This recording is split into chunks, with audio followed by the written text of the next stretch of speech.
नमस्कार, आप देख रहे हैं पॉलिटिकल पिच। पॉलिटिकल पिच पर चर्चा करते हैं बिहार की। बिहार में भारतीय जनता पार्टी की सरकार बनने जा रही है। बिहार का मुख्यमंत्री भारतीय जनता पार्टी का होगा। जी हां साथियों, आपने खूब अच्छे ढंग से सुना कि बिहार का अगला सीएम भारतीय जनता पार्टी का होगा। जिस प्रकार से नीतीश कुमार पाला बदलने की कोशिश कर रहे हैं, भारतीय जनता पार्टी ने पाला बदलने के लिए शर्त लगा दी है कि बिहार के सीएम भारतीय जनता पार्टी का होगा और नीतीश कुमार का हम सेटलमेंट केंद्र में मंत्री या किसी राज्य का राज्यपाल के रूप में करेंगे। वैसे भारतीय जनता पार्टी ने साफ इंडिकेशन दे दिया है अब नीतीश कुमार को कि आपको अपने लंबे समय तक आप मुख्यमंत्री रहे हैं, ऐसे में आप सक्रिय राजनीति से दूर होकर किसी भी राज्य का राज्यपाल आप बन जाइए। अगर आपको सक्रिय राजनीति में रहना ही है तो बिहार की राजनीति छोड़ करके आप केंद्र में आइए और बिहार की जगह भारतीय जनता पार्टी के लिए खाली कीजिए। ये तो मैंने भारतीय जनता पार्टी की शर्त बता दी, लेकिन नीतीश कुमार तो अभी राष्ट्रीय जनता दल के साथ महागठबंधन के साथ सरकार चला रहे हैं और प्रधानमंत्री नरेंद्र मोदी के खिलाफ विपक्षी दलों को एकजुट करने में लगे हुए हैं। ऐसे में ये विरोधाभासी बातें कैसे? लगता है ये विरोधाभासी बातें, लेकिन अंदर खाने इन सब चीजों की तैयारियां चल रही हैं।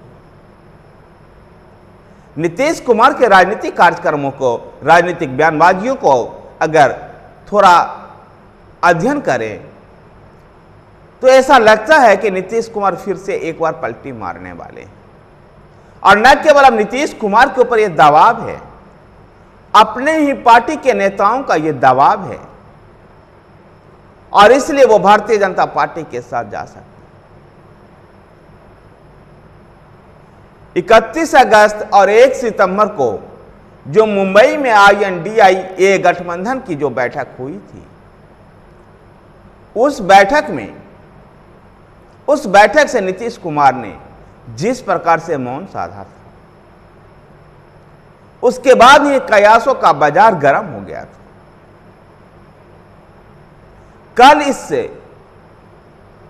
कल अर्थात 24 सितंबर को यह और अधिक बलवती हो गई।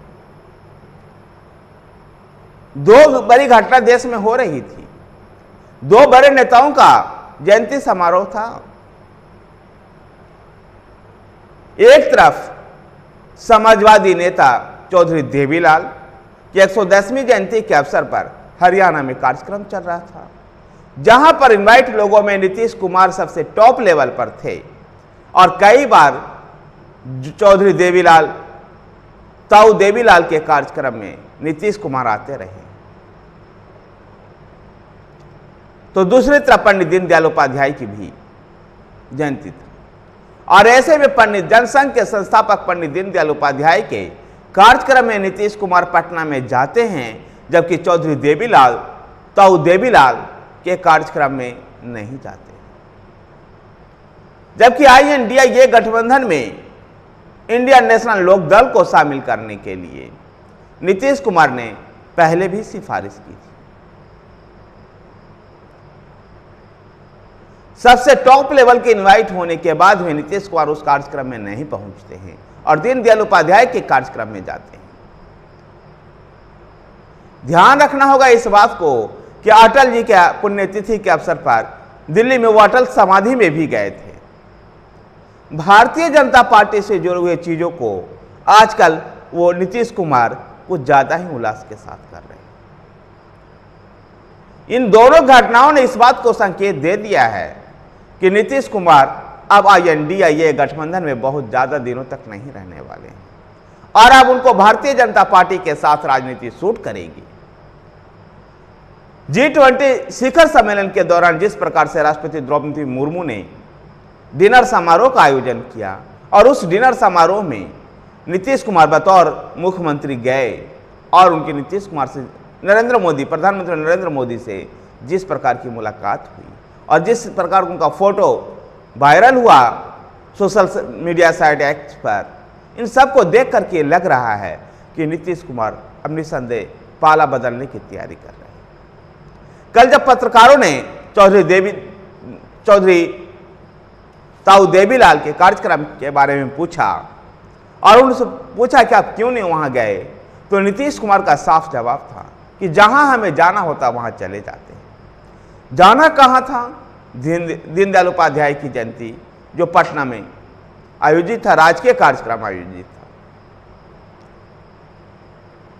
INDIA गठबंधन में या विपक्षी दलों को एकजुट करने के लिए जो नीतीश कुमार आगे बढ़े थे, ऐसे में नीतीश कुमार को यह उम्मीद थी कि या तो इस विपक्षी गठबंधन का संयोजक का पद या प्रधानमंत्री पद के दावेदार यह गठबंधन नीतीश कुमार को बना देगा।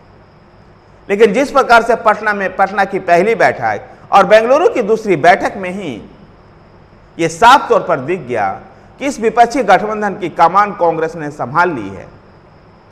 ऐसे में अपने पार्टी के नेताओं से वो मिलते हैं और पार्टी के ज्यादातर सांसद, जैसा कि बिहार में सीट शेयरिंग को लेकर के लग रहा था कि जेडीयू को 8-10 सीटें से ज्यादा नहीं मिलने वाली थी, क्योंकि लालू प्रसाद यादव ने सीट शेयरिंग के लेकर फार्मूला दिया था कि 2020 के विधानसभा चुनाव में जिस आधार पर प्रदर्शन रहा है उस आधार पर सीटों का बंटवारा होगा। ऐसे में 15-16 सांसद वाली पार्टी 15-16 सांसद वाली पार्टी के लिए 5-6 सीटें को लेना मुफिद नहीं था। और ऐसे में पार्टी नेताओं ने कहा कि ना तो यहां हमें सीटें मिल रही है और इस विपक्षी गठबंधन को जब विपक्षी गठबंधन में अगर सत्ता में भी आएगी तो जब प्रधानमंत्री राहुल गांधी को ही बनना है तो हम उसके लिए फील्डिंग क्यों करें। इससे अच्छा तो भारतीय जनता पार्टी में ही आपको मान सम्मान भी मिल रहा था और सीटें भी अधिक मिल रही थी। लेकिन भारतीय जनता पार्टी भी राजनीति के माहिर लोगों द्वारा संचालित हो रही है और इस राजनीति को भांपते हुए